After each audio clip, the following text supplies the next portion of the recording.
오늘은 역대하 19장 1절로부터 11절 말씀을 살펴봅니다. 제목은 선한 자와 함께 하시는 하나님, 이렇게 좀 생각해 보았습니다. 말을 타는 사람을 보면 참 신기합니다. 저도 한번 말을 타봤는데 얼마나 무서운지 모릅니다. 한 번은 저 키르기스탄에서 말 한 번 탔다가 얼마나 높은지 금방 내려왔던 기억이 나고, 또 한 번은 제주도에서 한 번 이렇게 말을 한 번 타고 한 바퀴 딱 돌아와 본 적이 있습니다. 이 말 타는 게 쉬운 게 아니더라고요. 올라가니까 얼마나 높은지요. 그런데 재밌는 것은 그 말을요, 가자 그러면 안 가고요, 그죠? 손으로 뒤를 한번 엉덩이를 탁 때리면 갑니다. 말로 해서는 안 가더라고요. 그죠?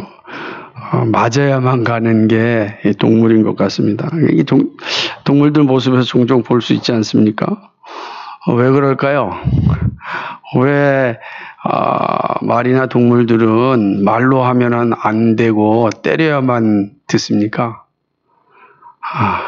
말을 알아듣지 못하기 때문에 그런 것 아닙니까? 너무나 어이없는 질문이라서 답을 하기도 어이없겠죠? 근데 한번 생각해 보세요. 제가 질문하고자 하는 의도를 잘 한번 생각해 본다면, 말을 알아듣지 못하니까 앞으로는 가야겠고, 그러니까 때리는 겁니다. 그러면 그 말은 반응하고 이제 가게 되는 것이죠. 그런데 사람은 다르지 않습니까? 사람은 말을 알아들을 수 있습니다. 그래서 말로 하면 됩니다. 말로 하면 다 알아듣고 앞으로 가고 뒤로 가고 옆으로 갈 수가 있는 것이죠. 다만 사람도 알아듣지 못할 때가 있습니다. 참, 그럼 어떻게 해야 되겠습니까? 답은 여러분에게 맡기려고 합니다.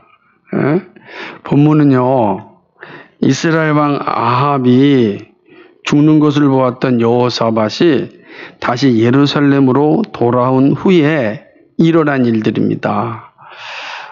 그러니까 여호사밧과 아합이 이제 서로 사돈 관계를 맺었지 않았습니까?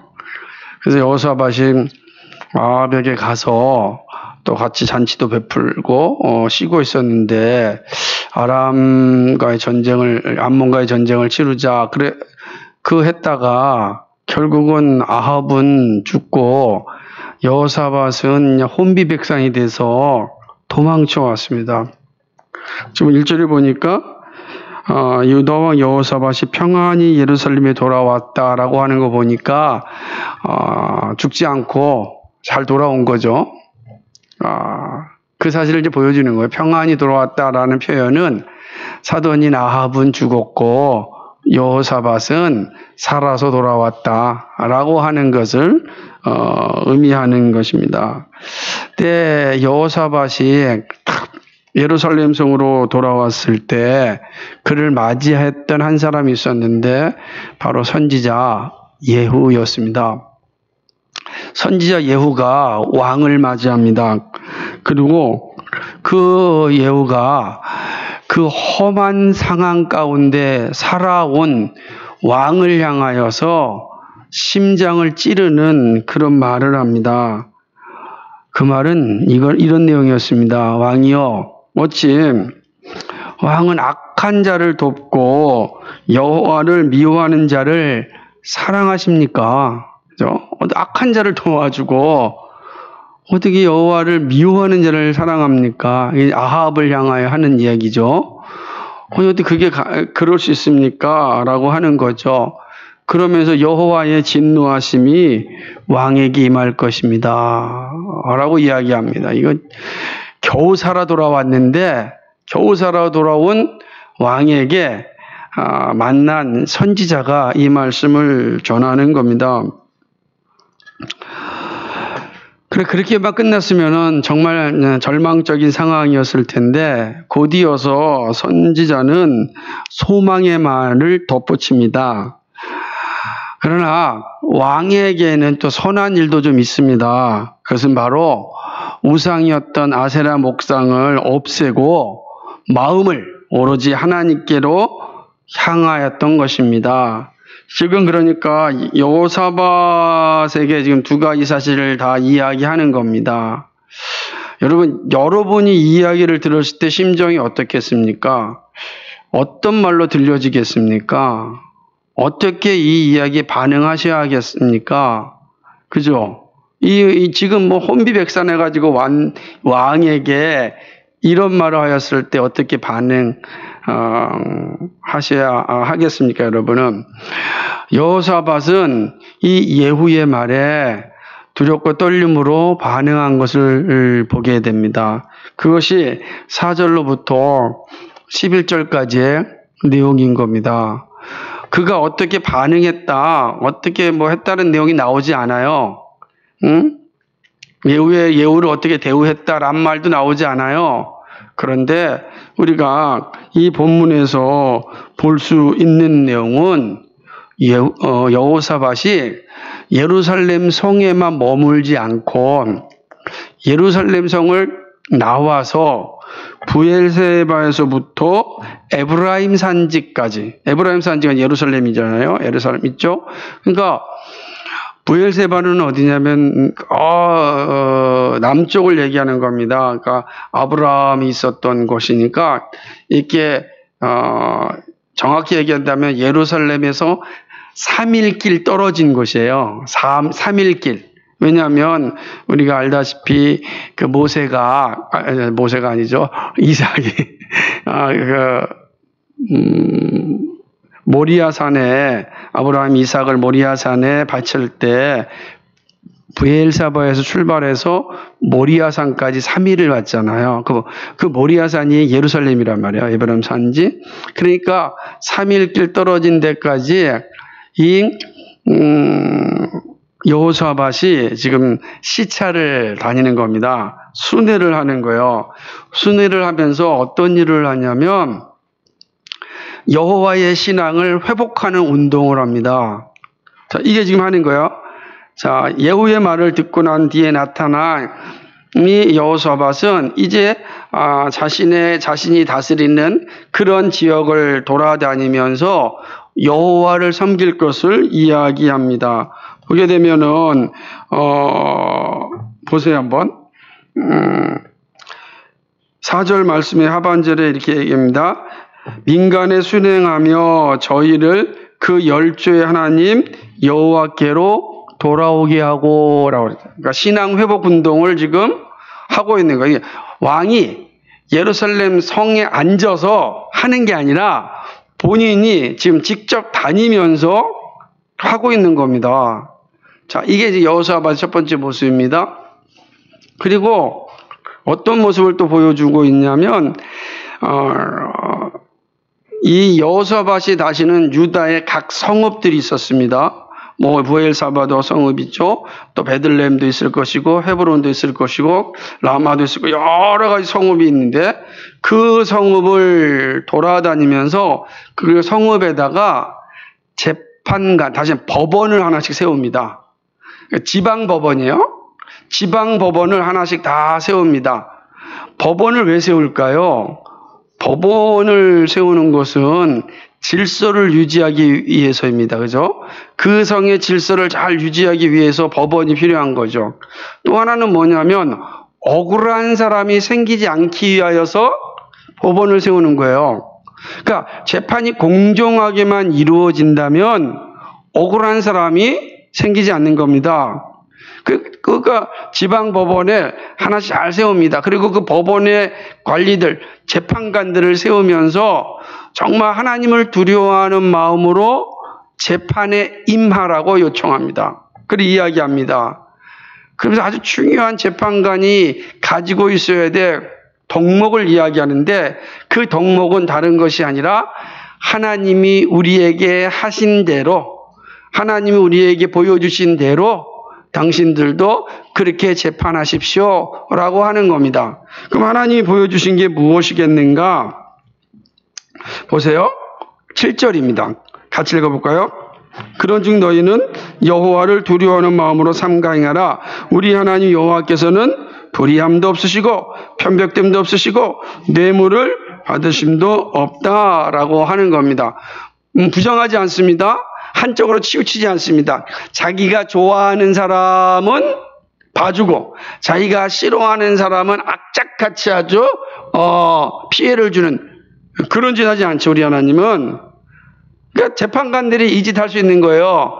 자기 라인에 있는 사람, 자기가 잘 아는 사람은 설렁설렁 재판을 해주고, 그리고 자기에게 마음에 들지 않는 사람은 악착같이 막 그냥 온 집안을 다 파헤쳐서라도 털면 먼지 나온다라고 하는 것처럼 다 털어가지고 사람을 완전히 몰살시키게 하는 그런 거. 이게 편벽됨이라는 뜻이 그런 뜻이에요. 편벽됨이. 근데 하나님은 그런 편벽됨이 없다 이렇게 말씀합니다. 뇌물을 받지도 않으신다. 돈 받고서 재판을 유전 무죄, 무전 유죄 이게 만들지 않는 거야. 돈이 있으면 무죄가 되고 돈이 없으면 유죄가 되는 이런 일들을 하나님이 하지 않는다. 재판관들이 할 일이 뭐냐? 하나님이 하시는 것처럼 너희가 재판을 하면 된다. 그러면 백성들이 공평함을 누릴 것이고, 그리고 그 성이 질서가 세워질 것이다 라고 이야기하는 것입니다. 재판은요, 이 땅에서 최후의 정의를 행하는 곳입니다. 그 재판이 거짓되면 나라는 혼란스럽고 백성은 절망에 이르는 거죠. 그래서 우리나라도 1심, 2심, 3심 있고 마지막에 어디까지 가죠? 헌법재판소까지 가는 거예요. 그런데 헌법재판소도 편벽될 수 있다고요. 편벽될 수 있다. 그러니까 재판이 정치적 판결을 한다든지, 재판이 혹은 뇌물을 받고 법을 바꾼다든지, 혹은 상부의 지시에 따라서 법을 바꾼다든지, 그러면 소망이 없어요. 절망밖에 없는 겁니다. 법원은 우리의 최후의 정의의 보류인데 그 법원이 썩으면 더 이상 소망이 없는 거예요. 그러면 사람들이 법원을 믿지 아니하면, 예를 들자면 경찰도 믿지 못하고 검찰도 믿지 못하고 판사도 믿지 못하면 어떻게 되겠습니까? 이 사법기관을 믿지 못하면 어떻게 되겠습니까? 주먹만 믿는 거예요. 힘센 주먹만 믿는 거예요. 그죠? 돈을 믿든지 주먹을 믿든지 살아가는 겁니다. 그런 나라는 끔찍한 나라가 되는 거죠. 끔찍한 나라가 되는 거죠. 그래서 이 여호사밧은 각 성에 지방 법원을 세워놓고 정직한 판결을 요청합니다. 그리고 어디로 옵니까? 예루살렘으로 돌아옵니다. 이게 8절이에요. 예루살렘으로 이제 다 돌아와요. 예루살렘에 돌아와서 이 여호사밧이 한 일이 무엇이냐면 이제 중앙 법원을 세웁니다. 상급 법원을 세웁니다. 예루살렘에도 법원을 세워서 재판관들을 세웁니다. 근데 본문에 독특하게 나타난 건 뭐냐면, 자, 여기 보게 되면 지방법원에는 단순히 재판관들에 대한 내용만 나와 있는데 상급 법원인 예루살렘 법원에는 세분화되어 있습니다. 첫 번째 누구냐면 레위 사람들 또는 누구죠? 대제사장들, 그죠? 이렇게 기록되어 있는 것을 보게 됩니다. 그리고 이스라엘 족장 중에서 또 사람들을 세워가지고서 재판과 행정을 볼 수 있도록 세분해 놓습니다. 잘 구분해 놓은 거예요. 그러니까 이렇게 세분화했다는 것은 적어도 이 제사 문제에 있어서, 율법 문제에 있어서는 대제사장들이 가장 전문가잖아요. 가장 전문가 입장에서 세워놓고 그 일을 하는 것이죠. 그리고 왕에 속한 일, 다시 한번 정치적인 일은 또 이스라엘 족장들에게 그 일들을 맡기는 겁니다. 유다 지파의 사람들, 여기 보게 되면 11절에 보면은 아들 스바다가 그 일을 합니다. 그리고 행정일은 네 사람들에게 맡깁니다. 그래서 백성을 다스리는 데 있어서 철저하게 분업을 해가지고서 나라를 다스리게 하는 것입니다. 그리고 여호사밧은 이들에게도 동일하게 이야기합니다. 너희가 하나님 앞에서 일을 행하라. 하나님 앞에서 일을 잘 행해야 된다. 그래서 혹시라도 저 지방법원에서 이 법적인 문제가 해결되지 않고서 가져왔을 때 너희가 정확하게 판결해야 된다. 그리고 백성들로 하여금 죄짓지 않게 해야 된다. 하나님 앞에 죄짓지 않도록 엄하게 경고를 해야 된다. 이렇게 이야기하는 것입니다. 어떤 일이든 하나님 앞에 충성된 마음으로 하나님을 두려워하는 마음으로 일을 잘 감당하면 선하신 하나님께서 선한 일에 하나님께서 함께 하신다라고 이야기합니다. 이게 오늘 11장의 내용인 것입니다.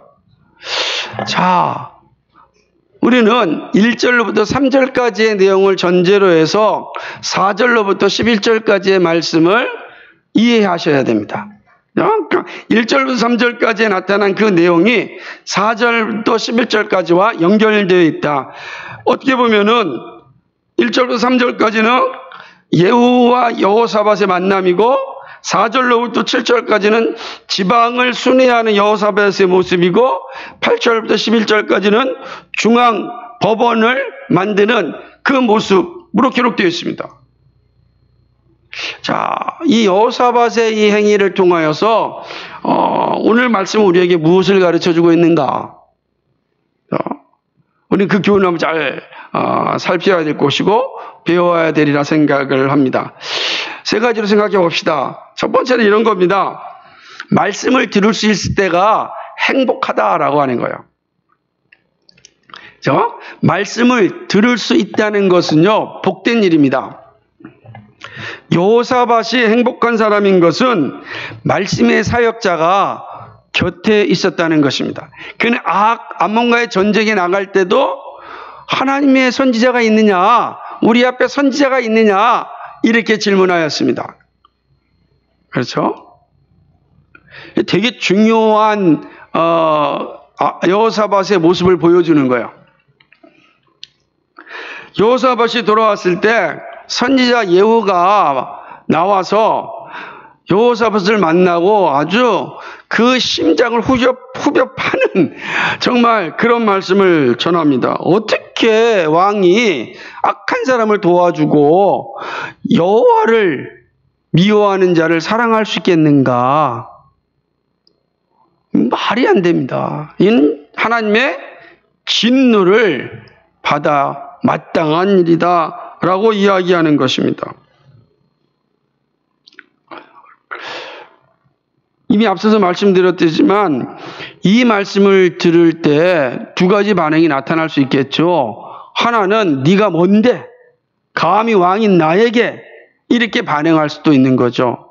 또 하나는 오 주님 잘못했습니다 라고 반응할 수 있는 거죠. 그런데 잘 보세요. 이 두 가지 반응도 뭐가 있어야 되죠? 말씀이 있어야 되는 거예요. 말씀이 없으면 이 사람이 신앙이 정말 하나님 앞에 온전히 서 있는지 아니면 하나님을 대적하는지 아무도 몰라요. 말씀이 없으면 암흑이에요. 암흑이라고요. 근데 말씀이 주어졌다는 것은 정말 복된 거, 아직 기회가 남아있음을 의미하는 것입니다. 말씀이 침묵하면 절망입니다. 지옥이 어떤 것입니까? 지옥은 하나님의 말씀이 더 이상 들리지 않는 곳이 지옥입니다. 그러니 어떻게 살아야 될지, 어디로 가야 될지를 알지 못하는 곳이 지옥입니다. 지옥엔 더 이상 하나님의 말씀이 들려지지 않습니다. 곡하는 소리 외에는 아무 소리가 들려지지 않는 곳이 지옥이에요. 이 땅에서 하나님의 말씀이 들려지지 않는 곳이 지옥이에요. 하나님의 말씀이 들려지지 않는 곳에는 온갖 죄가 범람하기 때문에 그렇습니다. 그렇지 않겠습니까? 그러므로 말씀을 들을 수 있는 것은 아직 기회가 있다는 의미입니다. 우리가 잘 알다시피 구원은 들음에서 납니다. 말씀이 듣는 게 최고의 복이죠. 그 말씀이 나에게 찔림이 되고 그 말씀이 나를 아프게 하고 그 말씀이 나를 두렵게 만들어도 말씀이 들려진다는 건 그거는 최고의 복입니다. 그래서 말씀이 들려지는 곳에 있다는 것은 최고의 복인 것이에요. 최고의 복. 왜 아직 우리에게 뭐가 있습니까? 하나님이 함께 하시는 놀라운 은혜를 누릴 수 있는 기회가 있음을 위하는 겁니다. 천국을 살고 있음을 의미하는 거예요. 내가 천국 백성이구나. 내가 천국 백성으로서 살고 있다라고 하는 것이죠.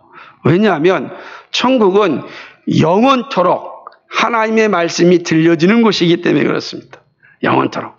자, 우리 에덴 동산 한번 생각해 보십시다. 첫사람 아담과 하와가 첫 에덴 동산에서 누렸던 그 기쁨이 무엇입니까? 날마다 하나님과 함께 동행하였어요. 하나님의 말씀을 늘 들으면서 그는 에덴 동산에서 자기에게 맡겨진 일들을 감당하였습니다.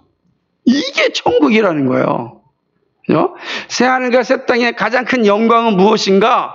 하나님의 말씀을 듣는 것입니다. 하나님의 말씀. 하나님의 말씀이 들려진다는 건 놀라운 은혜이죠. 그러므로 우리가 하나님의 말씀을 들을 수 있음이 가장 큰 행복이다. 그러므로 하나님의 말씀이 들려질 때 은혜를 누리셔야 됩니다. 하나님의 말씀이 들려질 때 은혜를 누리셔야 돼요. 그것이 나를 아프게 하고 힘들게 하더라도 그 말씀이 들려질 때 아멘 할 수 있어야 됩니다. 그리고 그 말씀 속에 아주 있기를 간절히 소망해야 됩니다. 그것이 오늘 예후를 만나서 그의 삶을 다시금 회복하는 여호사밧의 모습이죠. 여호사밧은 예후 선지자의 말씀을 듣고 그는 다시금 자신의 모습을 회복하는 것을 보게 되는 거죠. 그러니까 여호사밧의 복은 뭐냐면 하나님의 말씀을 듣는 거예요. 아합이 불쌍한 게 뭡니까? 하나님의 말씀이 들리지 않았다. 하나님의 말씀을 들을 수 없는 거예요. 아합이 대단한 권력을 가지고 있다 할지라도 그는 지옥을 산 겁니다. 왜? 하나님의 말씀을 들을 수 없었기 때문입니다. 하나님의 말씀을 듣는 게 그게 복이다라고 하는 것이 오늘 우리는 이 말씀을 통해서 살펴볼 수가 있습니다. 두 번째는요. 말씀이 들리면 결단해야 합니다. 이게 되게 중요한 가르침이죠. 하나님은 말씀을 부지런히 보내십니다. 하나님은 선지자를 부지런히 보내십니다. 아주 끊임없이 보내시죠. 그게 하나님의 사랑이에요. 하나님의 사랑이 어디에 있냐? 하나님께서 말씀을 계속해서 보내신다는 겁니다. 그죠? 그래서 말씀이 우리 가운데 오셨지 않았습니까? 예수 그리스도는 말씀이 우리 가운데 오신 거니까 부지런히 보내신 말씀의 절정이 바로 예수 그리스도였지 않습니까? 부지런히 보내신 그 말씀의 절정이 예수 그리스도예요. 말씀이 육신이 되사 우리 가운데 거하심 아니겠습니까? 이렇듯 하나님은 말씀을 끊임없이 보내셔서 우리로 하여금 그 말씀 가운데 있게 합니다. 그런데 계속해서 말씀을 보냈는데 듣지 않는다면 어떻게 되겠습니까? 멈추시는 거예요. 멈추는 겁니다. 그리고 내버려 두십니다. 듣지 않으려면 마음대로 해라 라고 내버려 두는 거죠. 이게 끔찍한 일입니다. 그래서 말씀을 듣는 것이 행복임을 반복해서 말해도 좋습니다. 그러나 더 중요한 게 있습니다. 그것은 뭐냐면 말씀이 들리면 결단해야 되는 겁니다. 말씀을 듣는 것이 행복인데 더 중요한 것은 어디에 있느냐? 말씀이 여러분에게 들리면, 말씀이 들린다라고 하는 것은 내 귀가 있으니까 지금 말씀 듣고 있어요. 그게 아니라 그 말씀이 깨달아지면 성령께서 내 마음 가운데 들려오시면 이란 뜻입니다. 그 말씀이 들려졌다. 들리면 그때는 반응해야 되는 것입니다. 결단해야 되는 것입니다. 그 말씀에 대해서 깨달음이 온다면 아 그렇구나라고 머무는 것이 아니라 행동해야 된다는 겁니다. 회개하든지 순종을 하든지 결단해야 됩니다. 자, 여호사밧은 하나님의 말씀을 듣고 결단하였습니다. 그는 예루살렘 성 안에 앉아있지 않았습니다. 나왔습니다. 그리고 이스라엘을 돌아다니면서 온 백성을 여호와께로 돌아오게 하는 일을 하였습니다. 여호사밧이 그걸 깨달은 겁니다. 누구와 함께 하라는 거예요? 하나님을 미워하는 자를 사랑하지 말고 하나님을 사랑하는 자와 함께 할 것을 지금 여호사밧이 깨달은 겁니다. 그래서 온 지역을 돌아다니면서 여호와께로 돌아오라, 여호와께로 돌아오라 라고 이야기합니다. 그리고 여호와께로 돌아온 자의 삶의 영광을 세워서 보여주는 겁니다.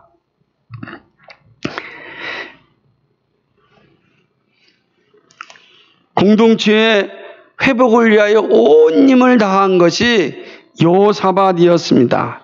여호사밧은요, 예후 선지자의 말씀을 듣고서 고개만 끄덕끄덕인 게 아니라고요. 이것도 중요하겠죠. 뭐야? 감히 나한테 대들어 하는 것보다는 고개를 그래, 알았어. 생각해 볼게. 라고 하는 것이 더 낫겠죠. 근데 하나님은 그 자리에 머무는 것을 원치 않는 거예요. 하나님은 결단하기를 원하시는 겁니다. 회개하든지 순종하든지 결단하라는 겁니다. 여호사밧은 회개하였고 순종하였습니다. 회개가 무엇입니까? 가던 길을 멈추고 되돌아가는 거예요. 어디로요? 말씀으로. 하나님의 뜻으로 돌아가는 것 아니겠습니까? 돌아가는 건 행동이에요.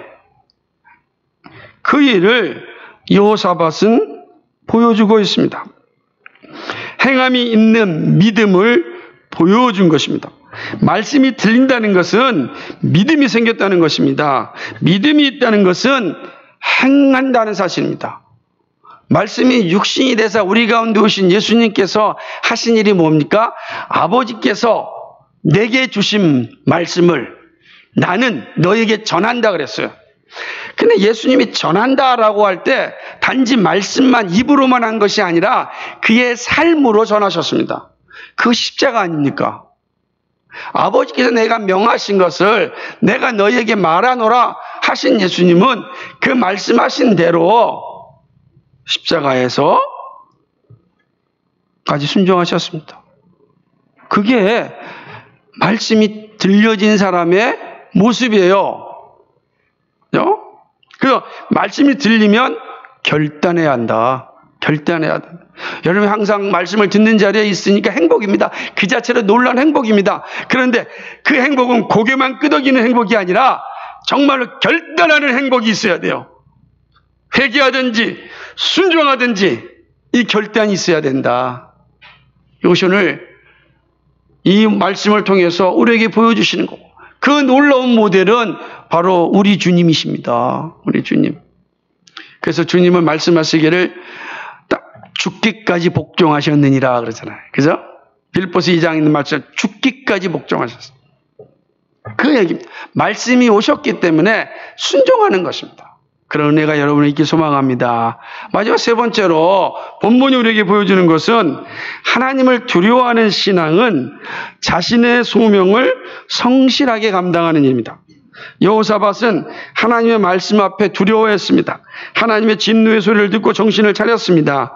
그리고 자기에게 맡겨진 소명을 성실하게 감당하였습니다. 이게 참 중요한 거예요. 우리가 하나님을 말씀이 들려줘서 결단을 하였습니다. 그것은 결단할 때 나타나는 모습이 뭐냐면 하나님을 경외하는 거예요. 하나님을 두려워하는 신앙을 갖게 되는 겁니다. 이제 자기 생각과 자기 뜻대로 살아가는 것이 아니라 하나님 앞에서 살아가려고 하는 모습입니다. 그럼 하나님 앞에 산다는 거, 하나님을 두려워한다는 거, 하나님을 경외한다는 것이 무엇인가? 여러분, 하나님을 경외하는 삶이란 어떤 삶일까요? 그것은 자신에게 주어진 소명을 성실하게 감당하는 것이 하나님을 경외하는 삶이 되는 것입니다. 하나님을 섬기는 나라를 만들기 위하여 신앙회복운동에 직접 행동하였던 여호사밧을 보시기 바랍니다. 그는 각 성마다 법원을 만들고 하나님께 죄짓지 않게 하였습니다. 법원이 있고 재판관이 있다는 것은 나라의 질서가 잡혔다는 의미입니다. 여호사밧은 이 일에 열심을 다하였습니다. 그리고 재판관들에게 하나님을 두려워하는 마음으로 재판할 것을 요청하였습니다. 제가 왜 이 얘기하는지 이해되시죠? 여호사밧은 누구예요? 왕이잖아요. 정치인이잖아요. 정치인의 소명이 뭡니까? 정치인의 소명은 두 가지라 그랬죠. 하나님을 섬기는 것이고 또 하나는 나라의 질서를 세우는 겁니다. 그게 정치인, 다시 말하면 위정자의 책무란 말이에요. 하나님께서 왜 왕을 세웠는가? 왜 하나님께 대통령을 세웠는가? 왜 하나님께 정치인을 세웠는가? 그거는 바로 하나님을 바르게 예배할 수 있게 하기 위해, 또 하나는 질서를 세워서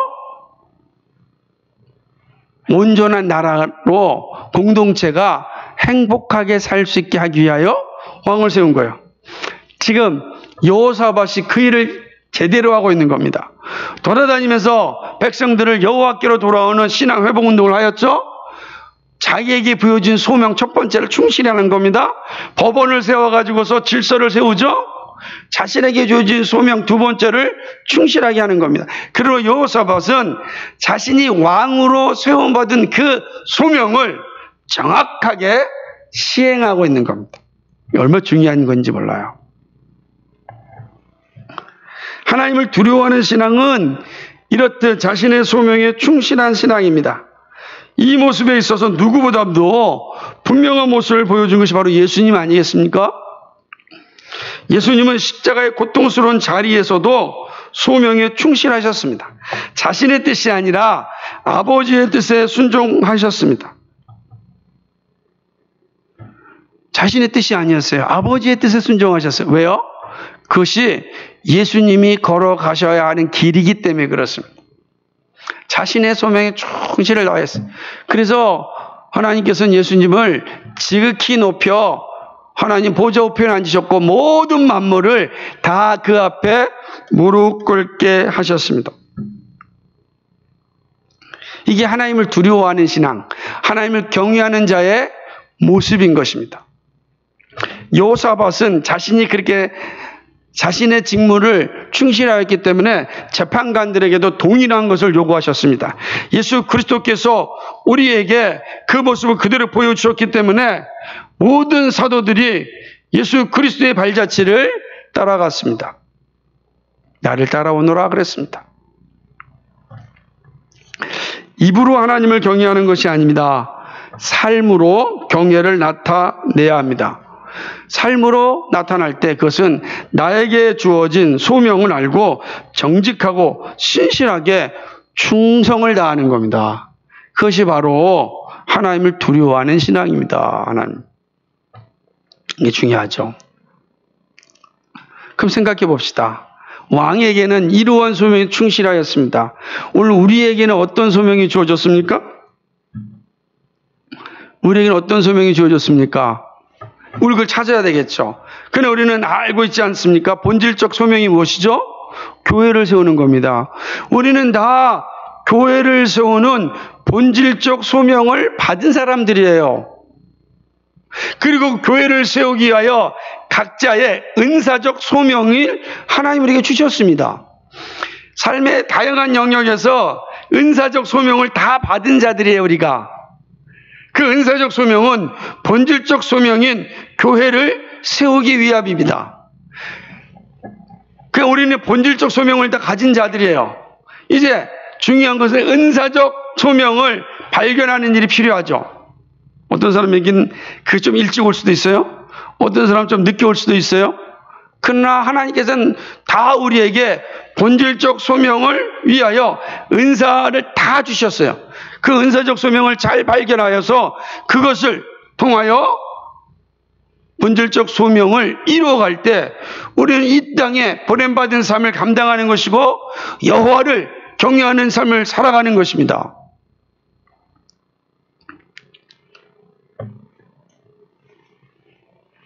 그리고 그런 일을요, 우리가 충실히 감당할 때 하나님은 우리와 함께 하십니다. 힘을 다하여 하나님의 일을 감당하면 하나님이 함께 하십니다. 합력하여 손을 주신 하나님께서 선한 자와 함께 하십니다. 특별히 국가의 중요한 일을 맡겨둘 때 정말로 하나님을 두려워하는 마음이 있어야 됩니다. 특별히.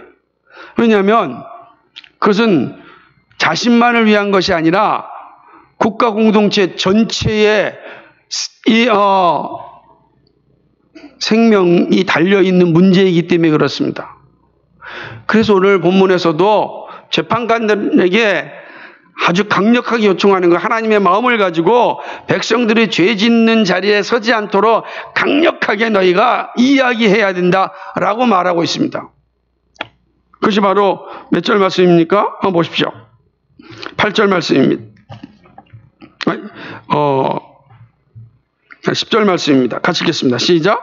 무릇 어느 성읍에 거한 너희 형제가 혹 피를 흘림이나 혹 율법이나 계명이나 율례나 규례를 인하여 너희에게 와서 송사하거든 저희를 경계하여 여호와께 죄를 얻지 않게 너희와 너희 형제에게 진노하심이 임하지 말게 하라. 너희가 이렇게 행하면 죄가 없으리라. 아멘. 특별히 국가의 중요한 일을 맡은 사람들은, 혹시 맡게 될 사람들은 이 사실을 명심해야 되는 것입니다. 정말 하나님을 두려워하는 자세로 편백됨이 없이 뇌물을 받지 않고 정말로 공평하게 그 소명을 감당해야 돼요. 그래야 백성들로 하여금 죄짓지 않게 하는 것이고 자신도 죄짓지 않고 공동체가 공멸에 이르는 것이 아니라 함께 사는 그런 은혜를 누리게 되는 겁니다. 지금 세계 곳곳에서 이런 하나님의 맡겨주신 일들을 망각함으로 얼마나 끔찍한 일들이 벌어지고 있습니까? 항상 이 사실을 기억해야 하고 삶의 자리에서 하나님께서 맡겨준 소명에 충실해야 됩니다. 그러면 그 선한 일이 함께 하신 하나님께서 우리와 끝까지 동행하실 것입니다. 이런 은혜가 우리 모두에게 있기를 주님의 이름으로 간 축복합니다. 거룩하시고 자비하신 아버지 하나님, 참 고맙고 감사를 드립니다. 말씀이 들려질 때 참으로 복 있는 것입니다.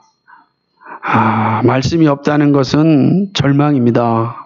그러나 말씀이 들려지는 것만으로 끝나는 것이 아니라 말씀이 들리면 결단해야 합니다. 회개하든지 순종해야 합니다. 그래야 하나님을 영화롭게 하는 삶을 살아갈 수가 있습니다. 하나님을 두려워하는 것은 다른 것이 아닙니다. 하나님께서 맡겨주신 소명에 충실하는 것, 그것이 정말 하나님을 두려워하는 것입니다. 하나님을 경외하는 자의 모습 가운데는 늘 하나님 맡겨준 일에 최선을 다하는 모습이 있습니다. 오늘 우리의 모습이 어떤지 돌아봅니다. 정말로 하나님께서 우리에게 교회를 세우려는 본질적 소명을 주셨고 그 본질적 소명을 잘 감당하기 위하여서 은사적 소명을 주신 것을 잘 알고 있습니다. 하나님 우리의 은사를 잘 발견하여서 정말로 하나님의 본질적 소명을 잘 감당할 수 있도록 은혜 베풀어 주옵소서. 하나님 특별히 원아웃교는 중책을 맡을 때 정말로 하나님을 두려워하는 심정으로 그 일을 감당하는 자 되게 하여 주옵소서. 그리하여 온 백성이 함께 질서 속에서 참으로 참된 행복을 누릴 수 있도록 주여 함께하여 주옵소서. 하나님 그런 의미에서 이 땅의 위정자들을 위해서 기도합니다. 주께서 저들을 기억하여 주시옵시고 자신에게 부여된 그 직무가 무엇인지 바르게 깨닫고 편백됨이 없이 뇌물을 받지 아니하고 정직하고 공평하게 판결하며 또 치리하며 이끌어갈 수 있도록 주여 도와 주옵소서. 우리 주님께서 오늘 우리 가운데 함께하여 주실 줄 믿사옵고 예수 그리스도의 받들어 기도하옵나이다. 아멘.